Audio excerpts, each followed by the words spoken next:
plaque in the background, but then I saw something really funny, and it's this right here. This drawing says the natives and Europeans would be ashamed the direction NSB/Edgewater is going in. God help us all. And, you know, that kind of sentiment, it's pretty common. You hear a lot of people, when they're faced with change, they say that their ancestors, well,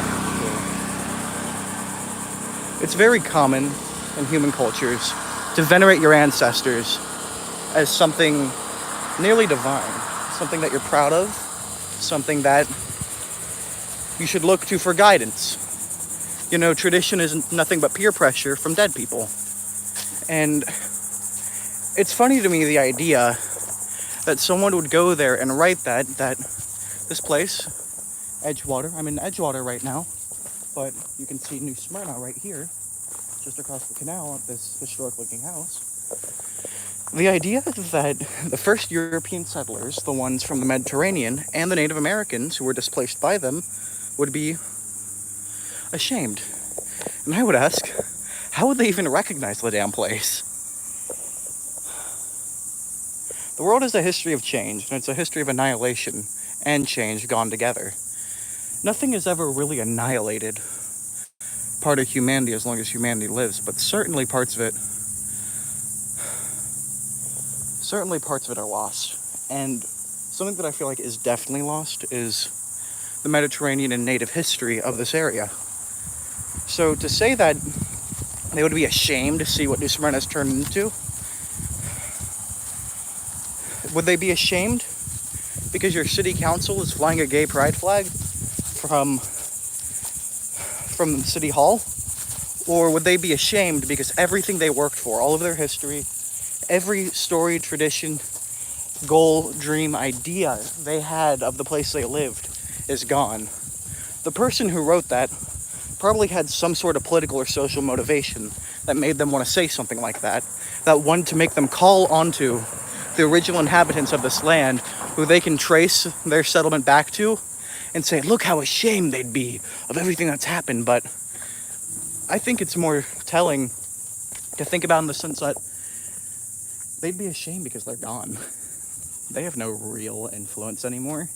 They have historic plaques and maybe interesting architecture, maybe a few books, but that's it.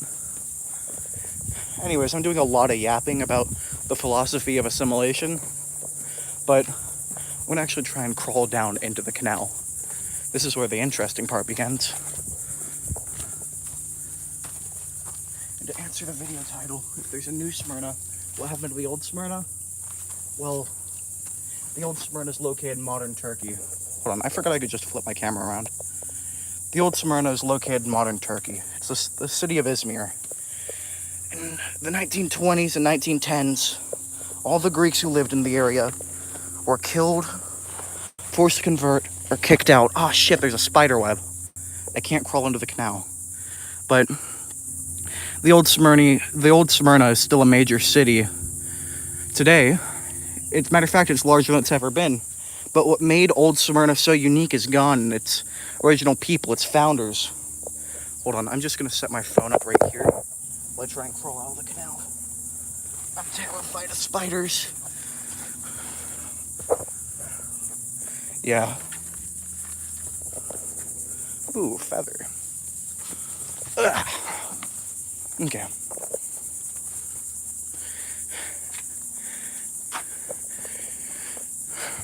You know, one thing that I really find funny when people try to appeal to tradition to make me do stuff is realizing that tradition fills in the spots where rationality can't.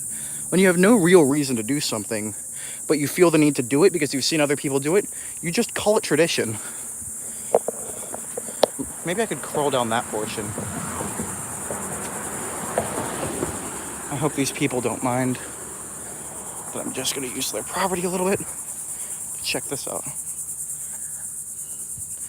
I don't think it'd be wise to walk all the way down there because, you know, those massive holes mean massive crabs, and massive crabs means massive chunks ripped out of my flesh if I step in the wrong spot.